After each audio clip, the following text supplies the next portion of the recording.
Saudara anggota Komisi 1 DPR, TB Hasanuddin mendesak Polri untuk mengungkap penyebab kematian diplomat muda Kementerian Luar Negeri Arya Daru Pangayunan. Hal tersebut ia sampaikan saat ditemui di Kompleks Parlemen Senayan, Jakarta pada Selasa siang. TB menyebut kematian diplomat yang biasa dipanggil Daru tersebut menyisakan banyak pertanyaan dan dinilai cukup janggal. Pihak kepolisian pun diminta untuk bisa membongkar perkara ini sejelas-jelasnya. Hingga kini polisi telah memeriksa setidaknya 5 saksi termasuk istri korban dan penjaga kos korban di kawasan Menteng, Jakarta. Sejumlah rekaman CCTV pun menjadi barang bukti, di antaranya menunjukkan aktivitas korban di malam sebelum korban ditemukan tewas. Melihatnya cukup janggal, apalagi kalau ada ahli yang mengatakan bahwa itu bunuh diri. Ya, bunuh diri sepertinya susah karena sebelum meninggal almarhum itu pernah belanja perlengkapan untuk persiapan menjabat di tempat lain. Apa mungkin logikanya kemudian menjadi persiapan untuk bunuh diri? Dan itu menjadi tanda tanya besar yang harus dipecahkan. Mendorong pihak manapun untuk segera membongkar. Tunjukkan kemampuan para penyidik kepolisian. Ya. Untuk mengulas lebih dalam tentang kasus kematian diplomat muda Arya Daru Pangayunan, kami akan berbincang dengan anggota Komisioner Kompolnas Yusuf Warshim. Selamat malam Pak Yusuf. Selamat malam Mas Rahmat Ibrahim. Baik, Pak Yusuf, ini bukti-bukti secara digital nih, CCTV, HP korban juga ada.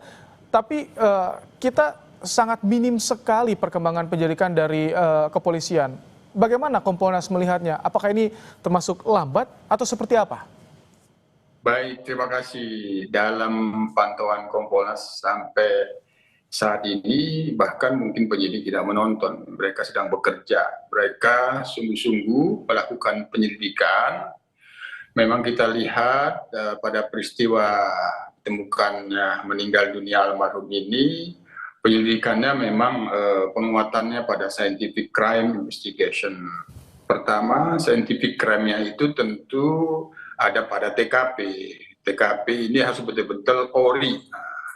Karena di TKP itu dapat menunjukkan apabila itu diduga kejahatan, tentu kejahatan itu dipastikan tidak sempurna. Dipastikan meninggalkan jejak-jejak. Nah, apakah jejak itu bersifat fisik atau jejak digital. Nah, tentu di TKP itu. Yang kedua, terkait dengan di TKP sendiri ada CCTV, begitu juga apabila ditemukan ada handphone korban, tentu itu bagian dari jejak yang perlu terus diungkap. Nah, memang penguatannya pada scientific crime investigation yang itu memerlukan dukungan kuat pemeriksaan laboratorium forensik, tentu kita memang harus bersabar. Kompolnas sendiri sebagai pengawas tentu tetap mendorong profesionalisme. Penyidik kita memang melihat penuh kecermatan dan kehati-hatian. Tentu kami sendiri tidak mendorong pada satu duga-menduga. Ya, ini yang penting fakta-fakta itu dikumpulkan. Dari semua fakta-fakta, baik itu yang sifatnya digital maupun non-digital, itu dikumpulkan. Dari situ nanti dirangkai apa sebenarnya peristiwanya. Tapi biasanya tentu, kan dijelaskan pada publik Pak Yusuf ketika ada temuan CCTV, apalagi dengan kasus high profile seperti ini kan polisi biasanya suka rajin menyampaikan ini temuannya bagaimana, hasil pemeriksaan dengan istri korban sementara seperti apa, jejak digital di HP juga ada juga di situ Pak Yusuf biasanya.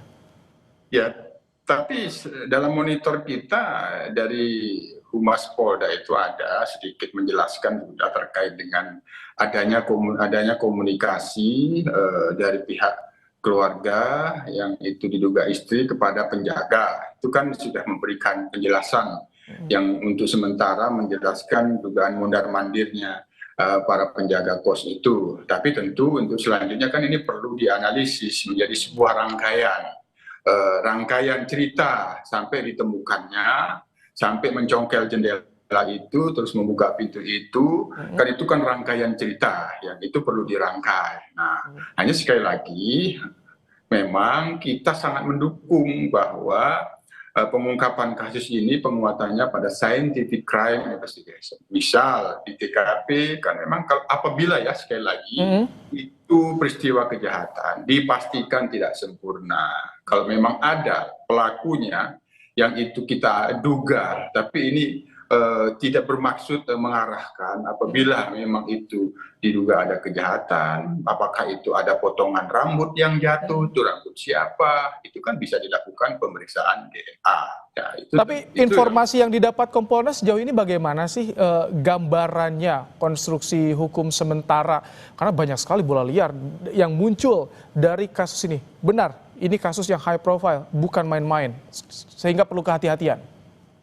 Sampai saat ini kami monitor, penyidik terus mengumpulkan fakta-fakta, dilakukan pengajuan pemeriksaan laboratorium. Jadi itu yang harus kita pastikan dan dia betul-betul harus cermat. Nah, pemeriksa laboratorium forensik sendiri kan tentu tidak mengetahui ini siapa yang harus diperiksa, jejak digital siapa. Semuanya itu independen. Itu pun agar valid hasilnya. Ini yang termonitor saya dalam kegiatan penyelidikan yang dilakukan oleh penyidik Polda Metro Jaya, yang itu memang terlihat kesungguh-sungguhan. Ini yang harus kita berikan kepercayaan. Sekali lagi, saya yakinnya bahwa pengungkapan kasus ini peristiwanya apa, penguatan penyelidikannya ada pada pendekatan scientific crime investigation. Salah satunya adalah analisis digital forensik pada HP korban. Biasanya perlu berapa lama untuk analisis digital forensik jika alat-alatnya ini banyak yang menunjang CCTV dan juga HP korban ini? Kalau nanti diharapkan ada fakta yang perlu, ya, ada fakta yang perlu diharapkan berdasarkan digital handphone korban, ya apabila handphone korban itu dalam kondisi terkunci, pada waktu itu mati, terus kemudian ada kunci, ada passwordnya, ada PIN-nya, dan itu apabila berasal dari produk Amerika, maka tentu harus bekerja sama dengan pihak produsennya. Itu misalnya ya, tapi sejauh ini kita tunggu, kita tidak ingin mendahului menduga-duga wasangka-wasangka apa yang dihasilkan oleh penyidik. Apabila ada satu fakta digital yang diharapkan melalui handphone korban, dan apabila diduga handphone korban itu diproduksi, katakanlah misal dari Amerika yang sangat terkenal itu, saya tidak mau menyebutkan namanya, itu kan apabila dikunci dan ada passwordnya atau PIN. Tapi kalau polisi instrumennya bisa kali Pak Yusuf ya, kalau polisi kan bisa Interpol juga atau bagaimana untuk memudahkan tentunya untuk proses seperti ini kan sudah sering dialami. Ya itu saya katakan tadi membutuhkan kerjasama, kan itu membutuhkan waktu juga. Tapi sekali lagi dalam pantauan Kompolnas sejauh ini Mas Rahmat, penyidik terus bekerja, kami sendiri mendorong tetap profesional, jangan terpengaruh kepada opini-opini apapun, meskipun itu bisa menjadi saran dan masukan. Semua itu berdasarkan fakta-fakta yang harus terus diungkap, dan itu yang harus menjelaskan.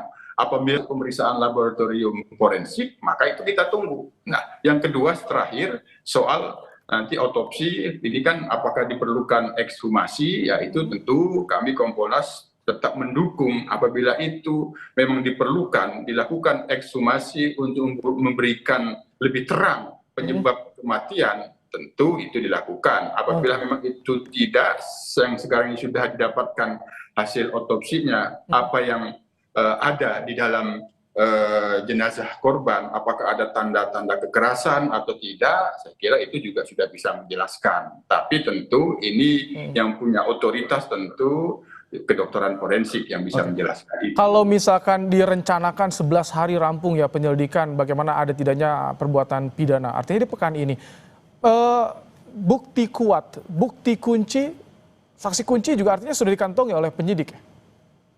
Ya semua pihak-pihak yang bisa berhubungan dengan fakta peristiwanya, kami yakin dan kami pantau itu dilakukan permintaan klarifikasi. Tapi sekali lagi tentu kita tetap harus menjauhkan dari segala asumsi-asumsi. Karena fakta itu nanti yang akan menjelaskan. Ada yang berkatakan bahwa ini diduga bunuh diri, ya tergantung bagaimana faktanya. Tapi sejauh ini, karena ini dari sisi korban sendiri ditemukan berada di dalam kamar, kan sederhananya siapa orang terakhir, ya, apakah ada selain korban yang masuk di dalam kamar kos tersebut? Kan itu satu pertanyaan yang sederhana, yang itu pasti dipastikan itu berusaha diungkap faktanya oleh penyidik. Itu Mas Ibrahim. Kalau misalkan dengan adanya CCTV di kos-kosan yang tergolong mewah ini, tentu sebetulnya harusnya bisa dengan mudah melihat ya, kalau misalkan tidak dipotong-potong nih Pak Yusuf. Betul, maka dipastikan kan tadi yang saya katakan TKP itu yang sudah diolah TKP 3 kali itu memang benar-benar ori, termasuk CCTV yang berada di TKP yang itu menyorot jalan ke kamar yang kita lihat ada pintu kamar. Nah itu dipastikan ori semuanya. Disitulah akan diketahui berdasarkan analisis digital forensik. Disinilah penguatan scientific crime investigation itu yang kita diperlukan kesabaran sedikit, Mas. Baik. Terima kasih Pak Yusuf Warshim, Komisioner Kompolnas telah menyampaikan bagaimana kondisi penanganan terkini di program Kompas Malam. Terima kasih Pak Yusuf. Terima kasih, salam sehat.